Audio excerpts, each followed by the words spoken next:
सुप्रभात देवियों और सज्जनों, मैं कर्नल सोफिया कुरैशी और मेरे साथ विंग कमांडर व्योमिका सिंह आज आपको 6 से 7 मई 2025 की रात 1:05 से 1:30 बजे के बीच भारतीय सशस्त्र बलों द्वारा अंजाम दिए गए ऑपरेशन सिंदूर के बारे में जानकारी देंगे। ऑपरेशन सिंदूर 22 अप्रैल को पहलगाम में हुए विभत्स आतंकवादी हमले के शिकार मासूम नागरिकों व उनके परिवारों को न्याय देने के लिए लॉन्च किया गया था। इस कार्रवाई में 9 टेररिस्ट कैंप्स को टारगेट किया गया और पूरी तरह से इसे बर्बाद किया गया। पाकिस्तान में पिछले 3 दशकों से टेरर इंफ्रास्ट्रक्चर का निर्माण हो रहा है। इसमें recruitment, indoctrination centres, training areas व लॉन्च पैड शामिल थे, जो पाकिस्तान और पाक अधिकृत जम्मू कश्मीर POJK दोनों में फैले हैं। Operation Sindoor was launched by Indian Armed Forces to deliver justice to the victims of Pahalgam terror attack and their families. 9 terrorist camps were targeted and successfully destroyed. Over the last 3 decades, Pakistan has systematically built terror infrastructure. It is a complex web of recruitment and indoctrination centers, training areas for initial and refresher courses, and launch pads for handlers. These camps are located both in Pakistan as well as Pakistan-occupied Jammu and Kashmir areas. Some of the well-known training camps are located, as you can see on the screen. They are distributed from Savai Nala in the north, counting to approximately 21, ending at Bhagalpur to the south. इन लक्ष्यों का चयन विश्वसनीय intelligence सूचनाओं के आधार पर हुआ ताकि आतंक गतिविधियों की रीढ़ तोड़ी जा सके, और यह खास ध्यान दिया गया कि निर्दोष नागरिकों और सिविलियन इंस्टॉलेशन को नुकसान न पहुंचे। The selection of these targets for Operation Sindoor was based on credible intelligence inputs and role of these facilities in perpetrating the terror activities. The locations were so selected to avoid damage to civilian infrastructures and loss of any civilian lives. This was done with due diligence, and the camps selected for targeting and their engagement will now be shown to you one by one. POJK के target मैं आपको बताना चाहूंगी। सबसे पहले सवाई नाला camp Muzaffarabad, जो कि POJK के लाइन ऑफ कंट्रोल से 30 किलोमीटर दूर है। यह एक लश्कर-ए तौयबा का ट्रेनिंग सेंटर था।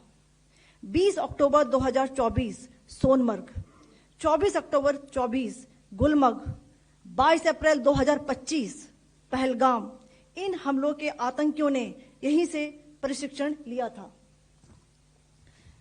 सैयदना बिलाल कैंप मुजफ्फराबाद, यह एक जैश ए मोहम्मद का स्टेजिंग एरिया है। यह हथियार, विस्फोटक और जंगल सर्वाइवल ट्रेनिंग का केंद्र भी था। गुलपुर कैंप कोटली, यह LOC से 30 किलोमीटर दूर था। लश्कर ए तौयबा का बेस था, जो रजौरी, पुंछ में सक्रिय था। 20 अप्रैल 2023 को पुंछ में और 9 जून 2024 को तीर्थ यात्रियों के बस हमले में यहीं से आतंकी को ट्रेन किया गया था।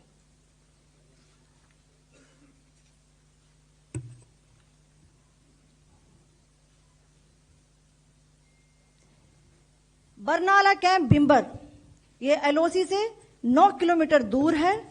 यहां पर हथियार, हैंडलिंग, IED व जंगल सर्वाइवल का प्रशिक्षण केंद्र था।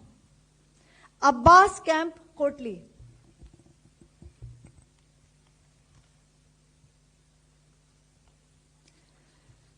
यह LOC से 13 किलोमीटर दूर है। लश्कर ए तौयबा का फिदाइन यहां तैयार होता था। इसकी कैपेसिटी 15 टेररिस्ट को ट्रेन करने की थी।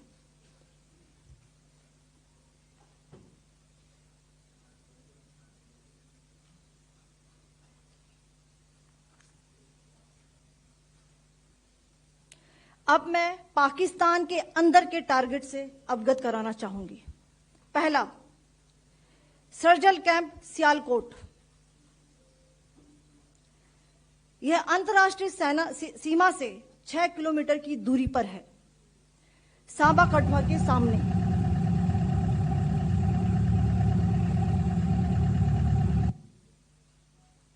मार्च 2025 में जम्मू एंड कश्मीर पुलिस के 4 जवानों की जो हत्या की गई थी, उन आतंकवादियों को इसी जगह पर ट्रेन किया गया था। दूसरा, महमूना जाया कैंप सियालकोट। यह 18 से 12 किलोमीटर आईबी से दूर था। हिजबुल मुजाहिदीन का बहुत बड़ा कैंप था। यह कठुआ जम्मू क्षेत्र में आतंक फैलाने का नियंत्रण केंद्र था। पठानकोट एयरफोर्स बेस पर किया गया हमला भी इसी कैंप से प्लान और डायरेक्ट किया गया था। मरकज ताइबा मुरीद के, यह आईबी से 18 से 25 किलोमीटर दूरी पर है। 2008 के मुंबई हमले के आतंकी भी यहीं से प्रशिक्षित हुए थे। अजमल कसब व डेविड हेडली भी यहां ट्रेन हुए थे।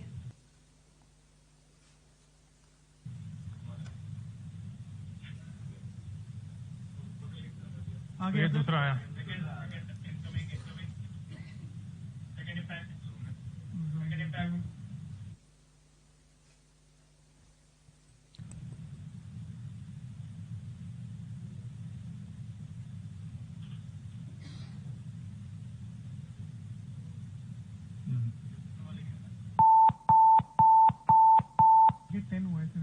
टारगेट 10 हुआ, एंक्लोजर सेम ही है। 7 it is hit the target. हाँ हाँ।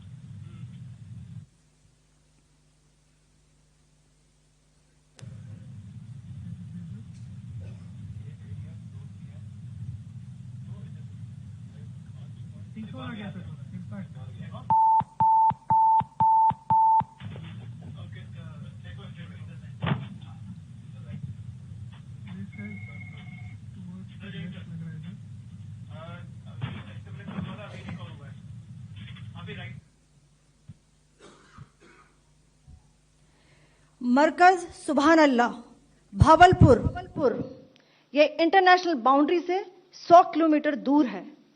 जैश ए मोहम्मद का मुख्यालय था। यहां पर रिक्रूटमेंट, ट्रेनिंग व इंडोक्ट्रिनेशन का केंद्र भी था। शीर्ष आतंकी अक्सर यहां आते थे। मैं आप सबको बताना चाहती हूं कि किसी भी सैन्य ठिकाने का निशाना नहीं बनाया गया और अभी तक किसी तरह की नागरिक क्षति की रिपोर्ट नहीं है। धन्यवाद। जय Hind. The strike on the terror camps were undertaken through precision capability, as shown to you. A niche technology weapons with careful selection of warheads was ensured so that there will be no collateral damage. The point of impact in each of the target was a specific building or a group of buildings. All the targets were neutralized with clinical efficiency, and the results reiterate the professionalism of the Indian Armed Forces in the planning and execution of their operations. No military establishments were targeted. India has demonstrated considerable restraint in its response. However, it must be said that the Indian Armed Forces are fully prepared to respond to Pakistani misadventures, if any, that will escalate this situation. Jai Hind, and thank you very much.